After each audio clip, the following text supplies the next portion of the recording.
One World Trade Center, New York City. Friday, February 26, 1993. The basement garage was a scene of utter destruction, cloaked in thickening smoke. A woman, alone, trapped and bleeding, called police. There were many panicked calls to the NYPD that day, as real life took on the trappings of a disaster movie.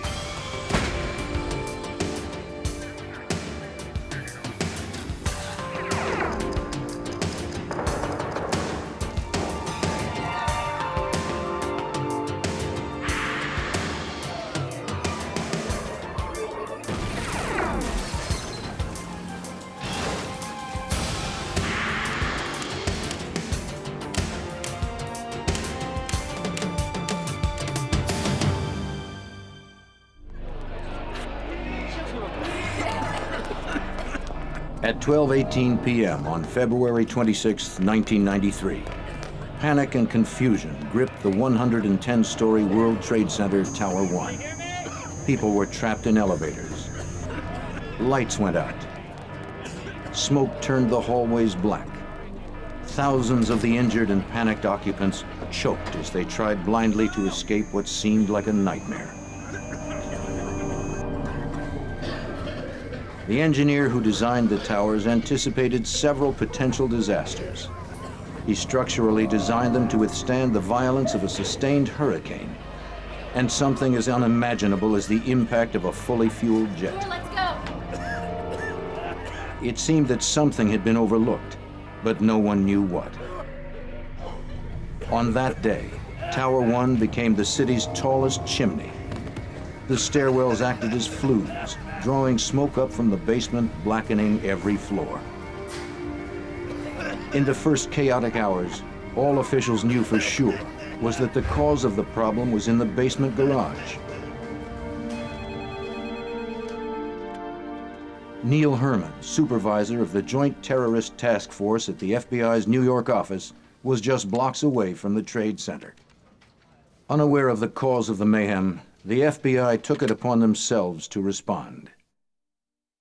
Initially, we felt, and we were told, that it was possibly a fire or transformer. Within a few minutes, it became apparent from the traffic on the police channels that there was something there more than just a fire or some kind of an accident. And I dispatched, along with myself, members of the Joint Terrorism Task Force down to the World Trade Center. The immediate concern was getting the trapped victims out of the building. Extensive damage created logistical problems for rescue workers.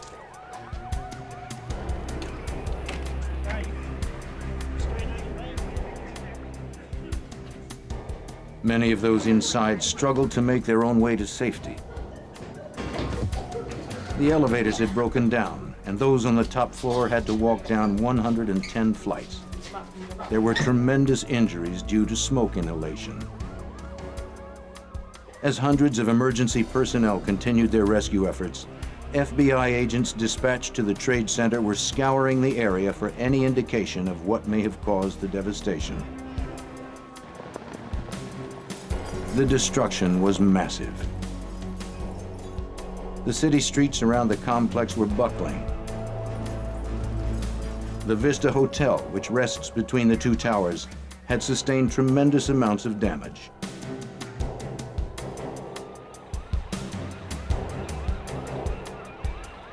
It was immediately apparent to investigators that whatever occurred below the street level was powerful enough to come up through 4 levels of the parking garage, up to the street and higher.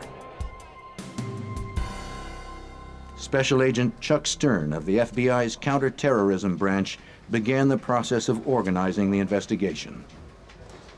It started to look like it might be an explosion, a criminal explosion. I would say maybe within an hour of the blast. And then, of course, more and more information kept coming back. You know, we had our special agent bomb technicians from the FBI were down there and, you know, working with the bomb squad from the city police department, and you know, they were reaching the same conclusion that, you know, this is what it appeared to be. By early that evening, 200 agents and lab personnel from the explosives unit at FBI headquarters were flown in to assist the hundreds of ATF and NYPD bomb squad technicians already at the scene. Locating survivors and getting them out was the only concern. The rescue effort was largely focused in the garage area. As they slowly made their way through the wreckage, rescue workers were shocked and relieved to find survivors.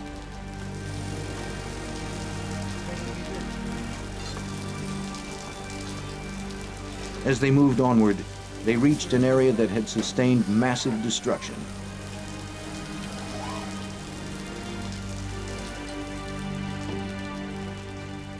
FBI, ATF, and NYPD bomb technicians had suited up in protective gear to aid in the search. Some carried thermal imaging cameras to scan for bodies trapped in the rubble. The discoveries became more gruesome. 6 people had been found dead. Among the dead was John DiGiovanni, a dental supply salesman who had parked his car in the underground lot. Robert Kirkpatrick, William Mako, Stephen Knapp, and Monica Smith were also killed. They'd worked for a company that provided maintenance to the World Trade Center. Monica was pregnant with her first child. Wilfredo Mercado, an employee last seen unloading a van in the garage, was found dead, buried under 12 feet of concrete.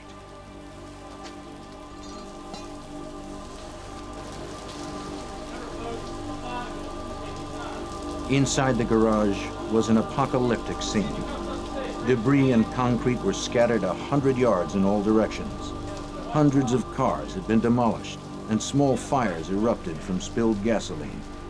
Pumps drained a flood of water and sewage from broken pipes. Overhead, 6 tons of concrete clung to warped rebars. Fiber optic cables dangled. To FBI agents, there was no way that the cause of this damage was accidental. Special Agent Chris Ronay from the FBI Laboratories Explosives Unit surveyed the damage. Well, as we analyzed the damage to the building, even in the early stages, it was clear that there was a very large bomb, a very large explosive device of some hundreds of pounds. It was clear from the beginning. We didn't know how big it was. Placed in the basement on one of the parking garage levels, most likely in a vehicle. If the agent's initial conclusions were correct, this was the single greatest act of terrorism on American soil at that time. The morning after the explosion, interagency teams prepared for their first extended glimpse of the destruction. In addition to the ongoing search for victims, they were now looking for any clue that could explain the explosion. But they were explicitly instructed not to move any evidence. The structural integrity of the lower levels was severely weakened. Any disturbance might cause what little support there was remaining to collapse on those inside.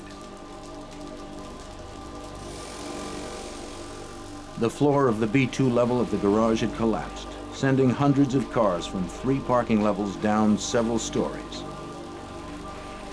All the vehicles came to rest at the bottom level, crushing the tower's refrigeration room. Actually, the engineers told us that that debris that was piled around the columns, sort of like a soda straw stuck into a pile of sand.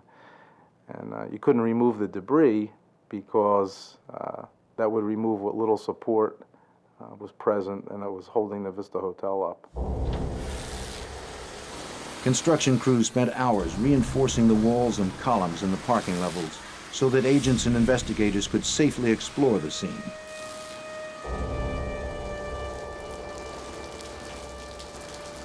After several hours, agents and technicians began to make their way into the blast area. It was very, very eerie because it was deserted and there were a lot of cars with the trunks blown open and things like that. And Some of them you could hear ticking because which was kind of an eerie thing at a bomb site, because the turn signals had been activated and were actually still flashing on some of the cars. Gradually, the searchers got closer to the origin of the blast, known as Ground Zero. The damage was so extensive that there was no conclusive evidence that pointed to the cause of the explosion. The floors were completely blown away, leaving a 5-story crater which extended through the cavity of the building. Investigators searching for explosive residues had difficulty finding them. They were mixed in with concrete debris and building materials. They had to sift through tons of dirt and rubble in the hope of finding some scrap of evidence.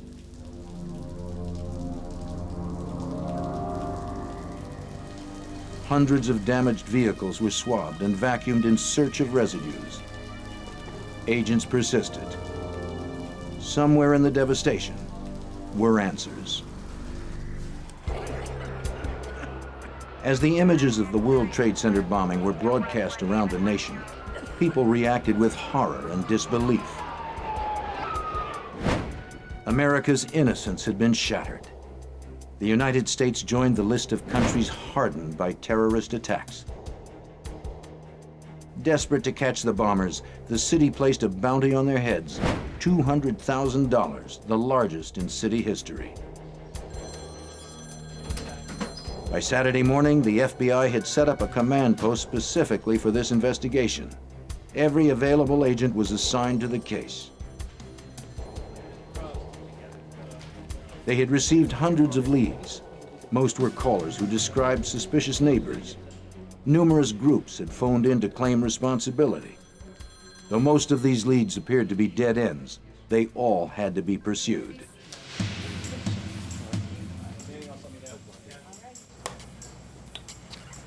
Just 2 days after the blast, as agents chased down leads, investigators processing the crime scene spotted a piece of charred, twisted steel at what was thought to be the center of the explosion.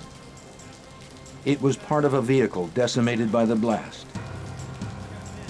Perhaps from the vehicle that delivered the bomb. VIN number here. Investigators noticed a series of digits stamped onto the metal debris.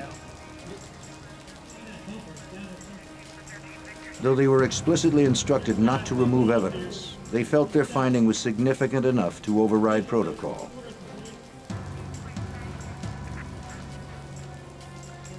The metal debris was loaded onto a stretcher and hoisted up to the top of the crater. Once it was on the surface, agents rushed the finding to a forensics laboratory set up by the NYPD Crime Lab.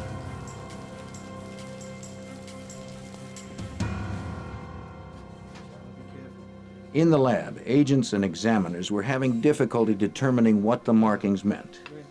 An investigator from the FBI's Joint Autocrime Task Force was called to examine the debris.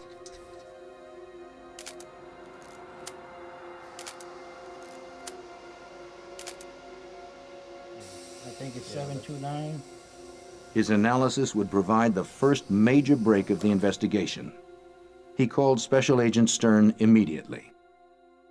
He says, "Chuck, I looked at this and I said to the person who was showing it to me, 'My man, you don't know what you have here.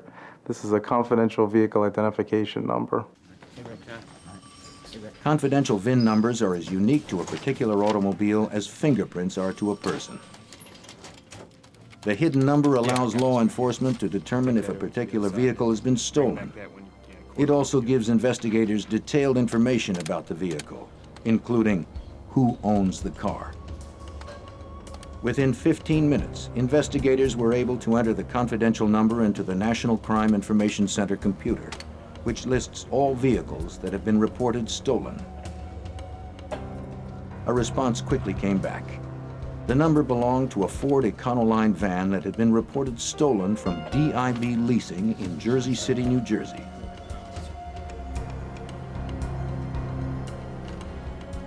The FBI's Newark office was contacted immediately. Within minutes, agents arrived at DIB.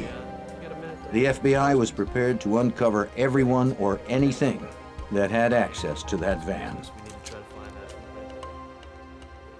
That this Ford Econoline van was In fact, a Ryder rental van that had been rented by an individual by the name of Mohammed Salome, and then later reported stolen.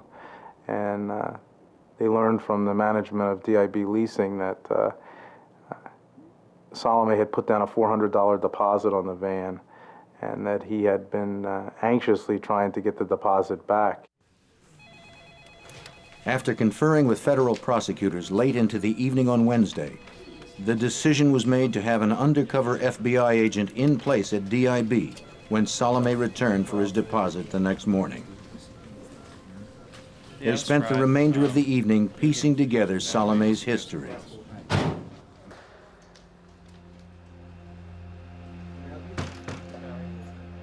They learned that Mohammed Salome was a 25-year-old immigrant of Palestinian descent. He had come to the attention of authorities as a vocal supporter of Muslim fundamentalist El Said Nosser, whose scathing opposition to the Israeli, Egyptian, and United States governments was no secret. The undercover agent was posing as a Ryder representative, stating to Salome that he needed more information about the theft of the van before refunding the deposit. After some discussion, Salome walked out with the $400.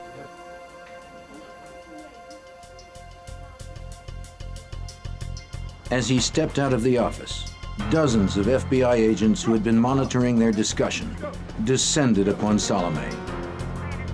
Less than 1 week after the bombing, the FBI had a suspect in custody. Salome said little to the agents who questioned him about the bombing. They knew it was probable that he had not acted alone.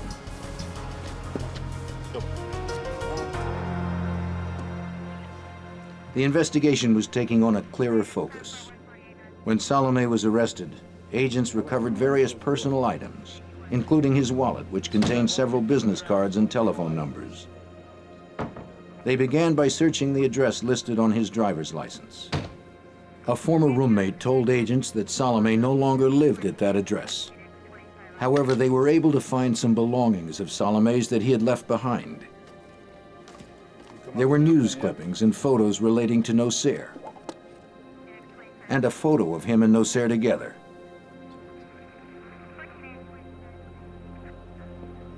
There were numerous bank records. There were also more names and numbers for investigators to pursue. We were able to obtain addresses. We were able to obtain telephone numbers. We were able to have pen registers where we were able to monitor phone calls coming in and going out. And once that started, again, it opened up the floodgates. Investigators were also receiving help from the public. A few days after Salome's arrest, the manager of the space station storage facility in Jersey City called the FBI.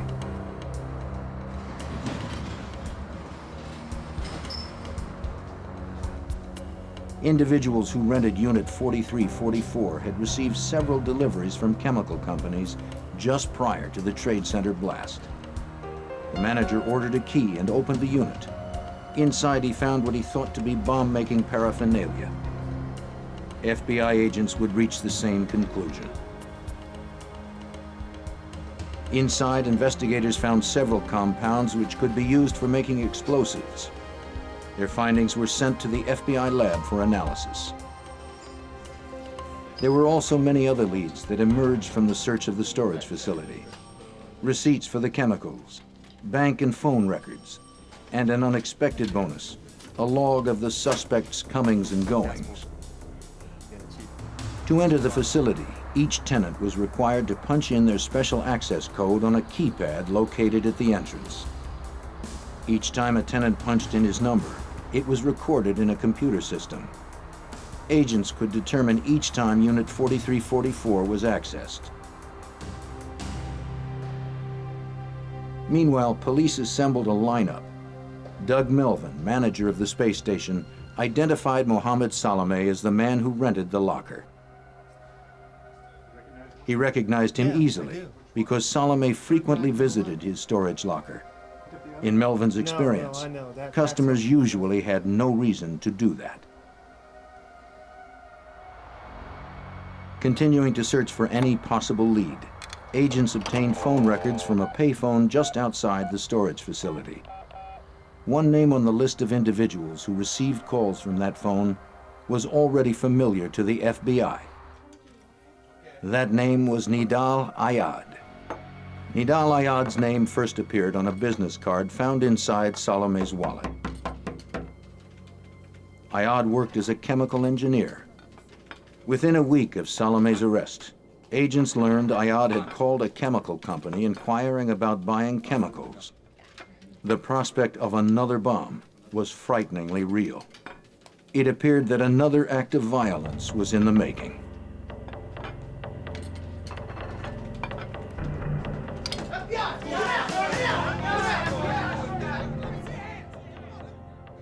Agents felt they had sufficient information to obtain a warrant for Ayad's arrest. On March 10th, the FBI raided his home in New Jersey as he and his family ate dinner.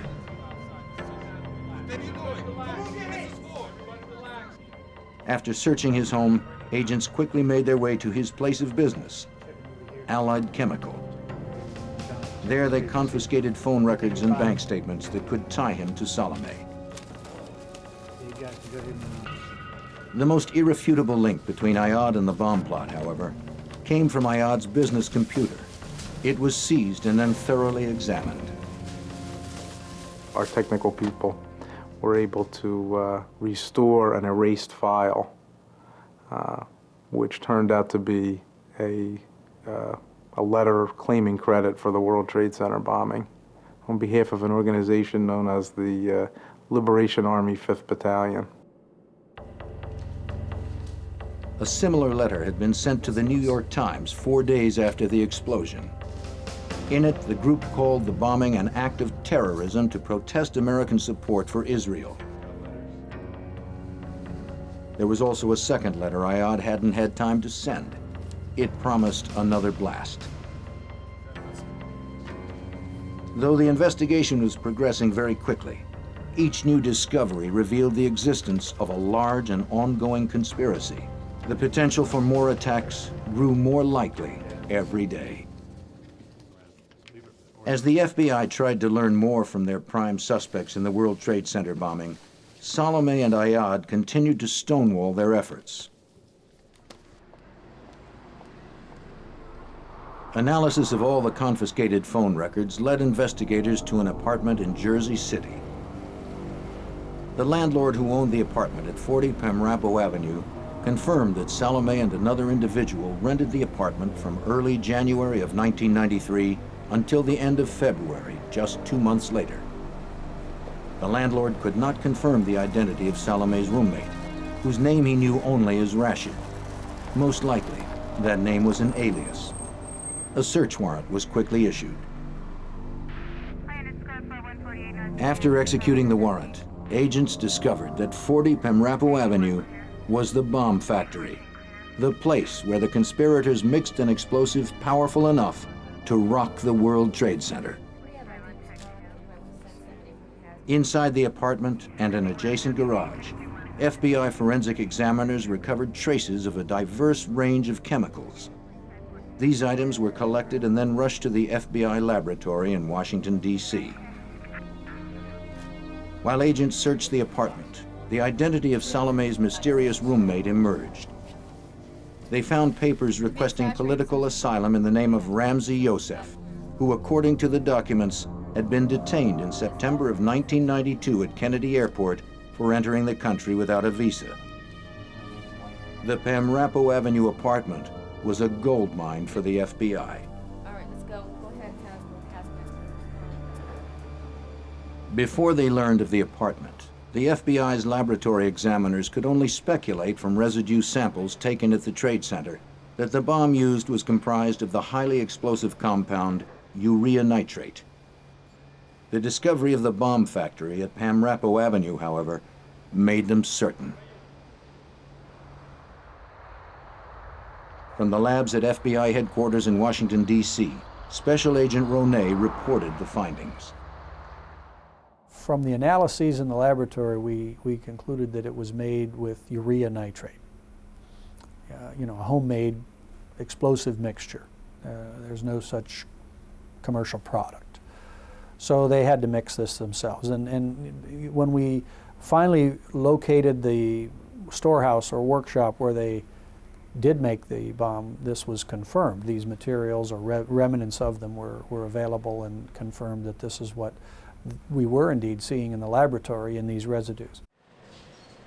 Witness interviews and phone record analysis continued, directed mainly at the locations where key elements of the conspiracy had taken place. All of those interviewed mentioned seeing a distinctive-looking individual in the company of Salome and Ramzi Youssef. Phone records helped to identify that individual as Mahmoud Abu Halima.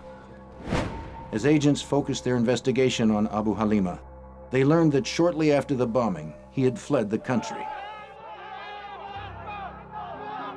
Abu Halima was well known to authorities through his association with El Said Nosser.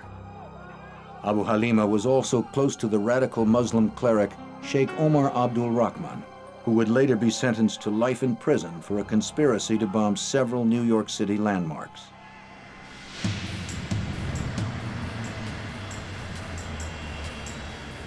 Soon after agents learned that Abu Halima had fled the country, Egyptian authorities contacted the FBI to say that he'd been arrested and detained in Cairo. Abu Halima had been wanted there for conspiring against Egyptian President Hosni Mubarak. Negotiations between the United States and Egyptian governments were successful. Agents flew to Egypt and took Abu Halima into FBI custody. When he was turned over to FBI agents, his hands were cuffed and his head was entirely covered. He told the FBI that he thought he was being taken out to be shot. Relieved to now be in their custody, he spoke to agents on the flight back to New York. He did make several statements that were used against him at trial. One of the key things that he said was, about Rashid, who was later determined to be an alias used by Ramzi Youssef. Abu Halima told Stern that he and Youssef had met in Afghanistan at a secret camp for the Mujahideen Muslim freedom fighters, a training ground for international terrorists. At every step of the investigation, Ramzi Youssef's name appeared. He was a known international terrorist and an expert with explosives. Agents now believed he was the mastermind behind the World Trade Center bombing. The FBI began searching for Youssef. They soon learned that he fled the country the night of the Trade Center bombing. An international manhunt for Ramzi Youssef had begun. In the meantime, agents were trying to determine how and when Youssef came to the United States. It's been said that the day Ramzi Youssef arrived on American soil was the day terrorism came to America. On September 1st, 1992, the shadowy Afghan-trained master bomb maker arrived at New York's Kennedy Airport. The FBI's close scrutiny of the passenger manifest from Youssef's flight that day revealed another clue. He had not entered the country alone in September of 1992. With him was Ahmad Ajaj. But Ajaj had been detained by customs agents for producing a false Swedish passport. In Ajaj's suitcase, customs agents found a library of manuals on bomb making and guerrilla warfare. The suitcase was confiscated, and Ajaj was arrested and jailed for passport fraud. To the FBI, Ajaj appeared to be an unlikely conspirator. He had been incarcerated from September of 1992 through the bombing of the Trade Center in February of 1993. Fortunately for agents, prison policy required that all phone conversations be recorded. Ajaj had unwittingly left a trail, and agents quickly followed it. And we began to see that he was, through various methods, predominantly through three-way calling, where he would call another individual, and then that individual would forward the calls. He was staying in contact with the other conspirators and was in fact trying to assist them in completing their mission of building this bomb. Ajaj was questioned by FBI agents about his contacts and his knowledge of the bombing. He said little. His silence was not enough to prevent FBI agents from arresting and charging him in connection with the bombing.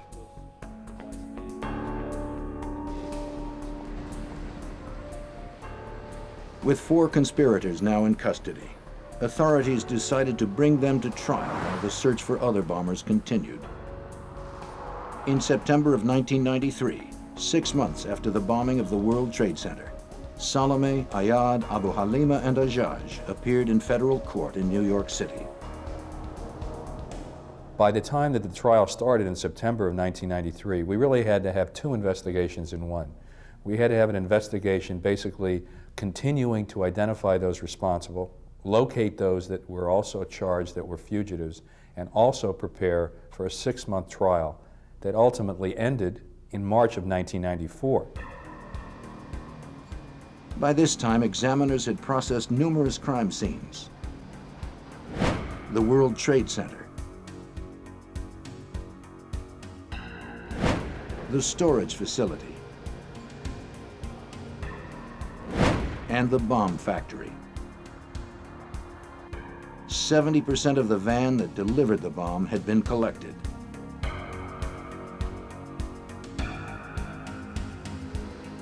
There was also a mass of receipts, phone records, and interviews. Tons of evidence had been recovered. It would now be up to a jury to determine if it was enough. By September of 1993, 6 months after the bombing, federal prosecutors were ready to present to a jury how the defendants carried out the bombing of the World Trade Center. The conspiracy began soon after Ramzi Youssef arrived in America in September of 1992. He moved in with Salome, and the two became close friends. The friendship was founded on a mutual hatred of Israel and a desire to disrupt U.S. support of the Israeli government. They chose the World Trade Center as the stage for articulating their political agenda. The World Trade Towers are the city's tallest buildings, rising a quarter-mile above the pavement. In addition to the 2 towers, the complex includes the Vista Hotel, numerous underground shopping areas, and entrances to the subway lines that connect New York and New Jersey. Below that are 5 parking levels, each level containing more offices and businesses. The terrorists decided the bomb could cause the most damage, claim the most lives, by being placed in the garage. The plan was put into effect. Receipts showed that in November, Youssef used an alias to buy chemicals. Throughout the winter, he would order more as he honed the formula for his bomb and worked out the plan of attack. Where are the exits? The chemicals were delivered to space station storage. Salome or Youssef would sign for them, using aliases to make sure that no paper trail could lead to them. Youssef was desperate for the bomb-making manuals and Ajaj's confiscated luggage. Youssef developed a clever 3-way calling system to hide the trail from Ajaj's prison phone in New York City to his New Jersey apartment.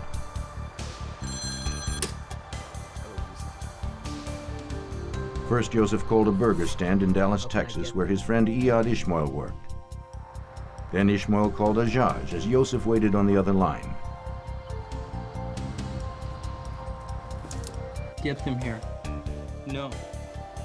Look. When Ajaj answered the phone in prison, Ishmael connected him with Youssef. Ajad, what are you doing? Together, the 3 were able to discuss the bomb's construction.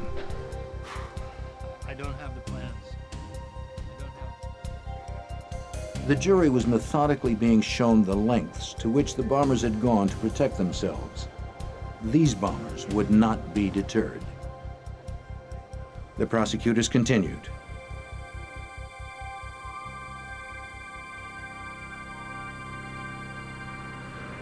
One winter afternoon, the bombers' plot stalled. Salome and Yosef were driving back from Abu Halima's New Jersey home when Salome lost control of his car. He suffered only minor injuries.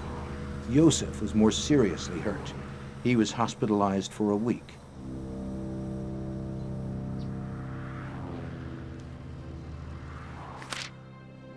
Yosef made calls to chemical companies from his hospital bed. The FBI learned who he called and when through hospital phone records.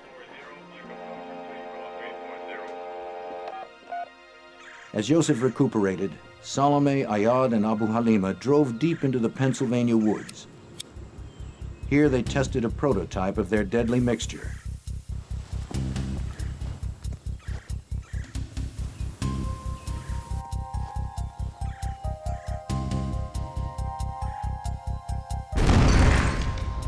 It exploded, but it needed more power. So in the coming days, Ayad would attempt to buy compressed hydrogen gas. Hydrogen is so commonly used in Middle Eastern terrorist bombings that it's considered a signature. Even though Ayad worked as a chemical engineer, he had problems finding a company that would sell it to him.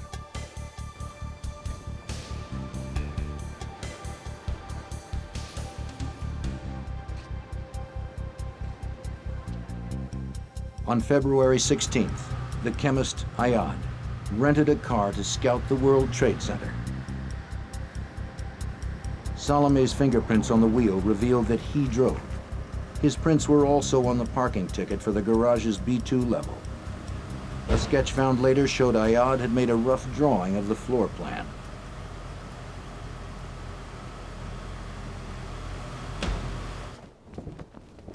Then, just 4 days before the bombing, at Yosef's request, Iyad Ishmael arrived in New York from Dallas to help complete the bomb making.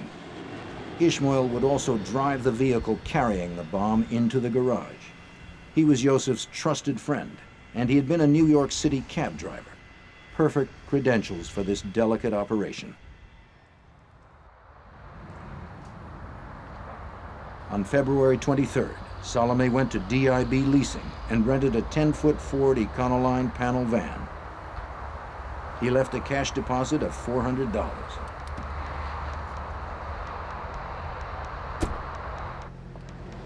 Construction of the bomb was nearly complete.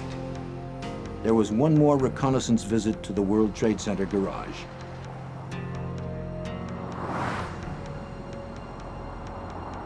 In a burgundy Chevy Corsica rented by Ayad, with Salome listed as the second driver, the conspirators returned to the garage with Yosef and Ishmael to determine the precise location for placing the bomb. Jurors were shown another garage claim ticket that confirmed the time of the visit, the make of the car, and the garage level they parked on, the B2 level. Meanwhile, Ayad had managed to reach a firm that would sell him compressed hydrogen. He ordered 3 large tanks, which were delivered to the space station storage the next day.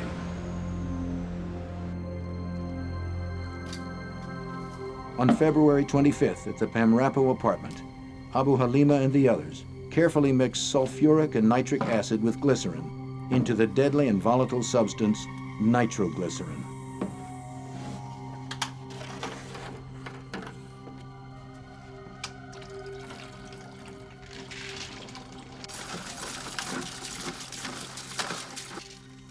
They mixed an estimated 1,200 pounds of urea crystals with several gallons of nitric acid. They poured it into big metal drums where it formed a gel-like mass. They transferred the urea nitrate mass into plastic trash cans.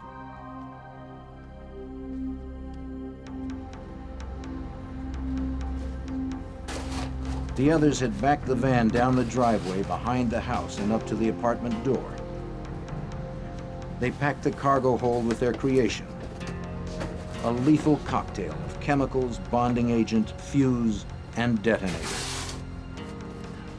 They loaded the trash cans and then arranged the home-brewed nitroglycerin among them.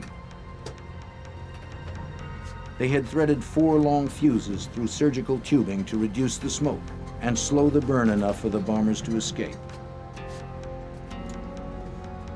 The fuses were rigged to blasting caps and boxes of gunpowder, and then inserted into each of the nitro containers.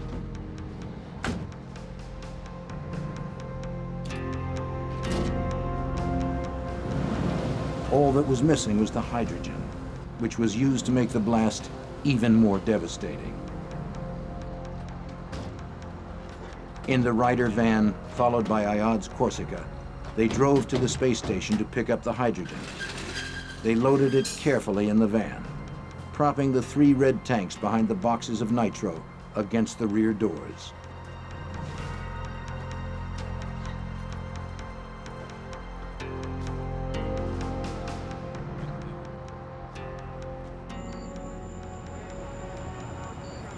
Yosef and Ishmael drove the van from New Jersey to a hotel in Manhattan. Hotel records showed that Ishmael had reserved a room for the night on February 25th. They parked it out back for the night, hidden from view. At 10 that evening, from his home in Jersey City, Salome informed New Jersey police that the van had been stolen. He spun a story about parking it at a grocery store and coming out to find it gone. Later that night, he met with police to document the loss. He knew he would need a valid police report if he was going to get his deposit back. Agents learned that Salome had purchased a child's airline ticket abroad because it was all he could afford. He needed the van deposit back so he could upgrade the ticket to an adult fare. With the vehicle having been reported stolen, everything was in place. The bombers took their last drive to the World Trade Center.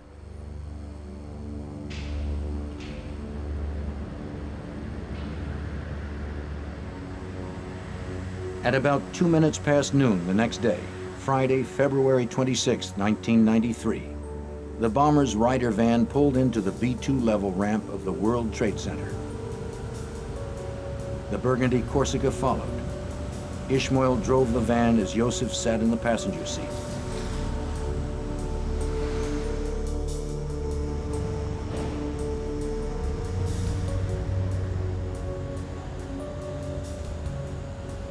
They pulled the van into a space normally occupied by a New York Port Authority van. Since Port Authority owns the World Trade Center, their vehicles have easy access in and out of the garage.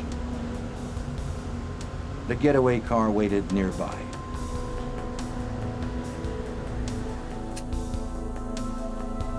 One of the men held a cigarette lighter against the fuse.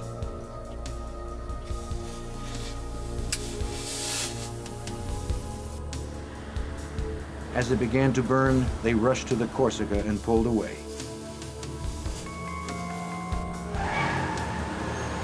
The flames raced along, an inch every 2.5 seconds, silent and almost smoke-free because of the surgical tubing. The gunpowder was packed into Atlas Rockmaster blasting caps, the kind used in the demolition of large building sites.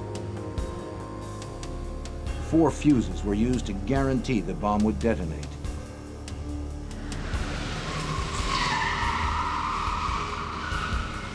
Yosef, Ishmael, and the others exited the garage a few seconds before the blast. At 12:18 p.m., the months of planning this destruction was about to become a reality.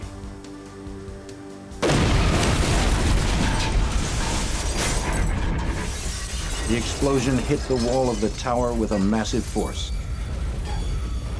destroying everything around it.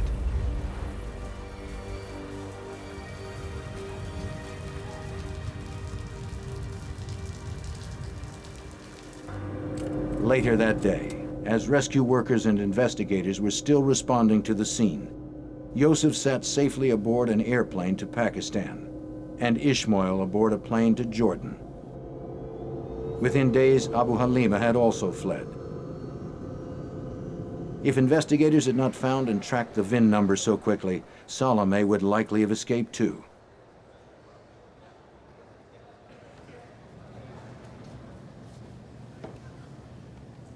Over the course of the 6-month trial, the jury heard from 206 witnesses and reviewed a total of 10,000 pages of testimony. In February of 1994, a year after the bombing, the trial concluded. It took the jury just 3 days to reach a verdict. The jury forewoman read off 38 pronouncements of guilty: conspiracy, explosive destruction of property, interstate transportation of explosives, and murder. When she finished, the courtroom erupted. Ayad and Salome leapt up, screaming the verdict was an injustice. Only Abu Halima had remained silent. He sat calmly, arms folded, with a bemused smile on his face. 3 months after their convictions, on May 24, 1994, Judge Kevin Duffy sentenced each bomber to a year in prison for each year of life he had deprived the victims. It came to 240 years apiece, with no possibility of parole. Sentencing went on for hours, with each defendant making a lengthy speech. Mohammed Salome, the chemist Nidal Ayad, Ahmed Ajaj, the man who brought the bomb manuals into the country, and Mahmoud Abu Halima, known as the Red, will spend the rest of their lives in prison. Though the trial of the 4 defendants was a success, the mastermind Ramzi Youssef and his accomplice Iyad Ishmael were still fugitives. 4 of the 6 conspirators in the World Trade Center bombing had been convicted. But the FBI still sought the mastermind of the bombing.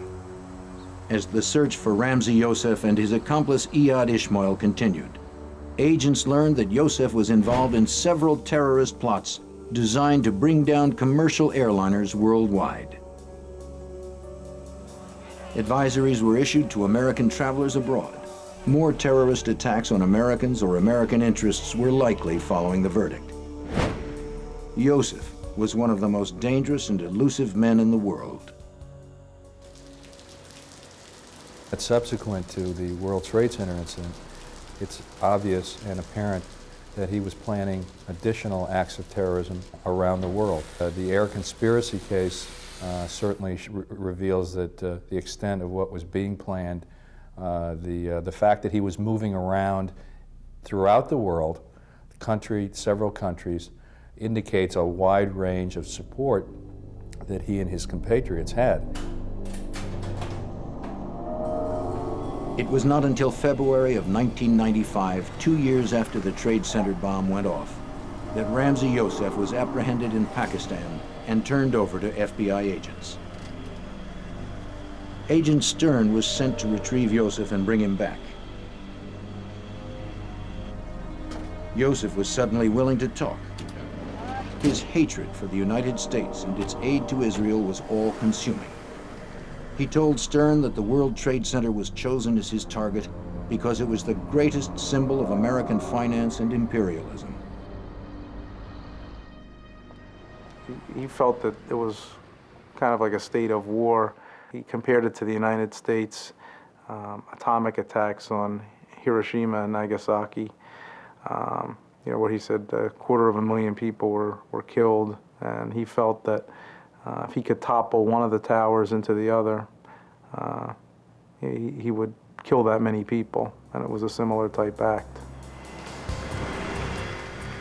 The final arrest came 6 months later, in June of 1995. Iyad Ishmael was discovered and apprehended in Jordan.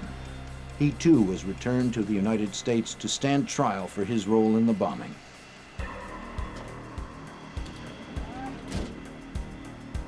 Youssef and Ishmael were tried together in New York City. In January of 1998, after being found guilty of the same 38 charges that the other defendants had faced, a judge sentenced the two to life in prison with no possibility of parole. The judge, calling Youssef an apostle of evil, ruled that Youssef should serve the remainder of his life in solitary confinement. Only a life of solitude could prevent Youssef from conspiring to kill again. With the major conspirators imprisoned for life, the FBI and other law enforcement agencies have had a chance to reflect on the magnitude of this investigation. Well, the World Trade Center case really, in many ways, was a real wake-up call for law enforcement. It was the largest single act of international terrorism in the country. And although terrorism has been here for many years, certainly on the scope that we saw the World Trade Center was something that was unique and certainly much more horrific than we've seen in the past. The bombers did $550 million worth of destruction to the World Trade Center. The financial damage caused by the disruption of national and international business was also deeply felt. America had been jolted from its belief that international terrorist attacks don't happen on American soil. By bringing such a complex and far-reaching conspiracy to a close so quickly, the FBI sent a message around the world. The taking of innocent lives will never be tolerated.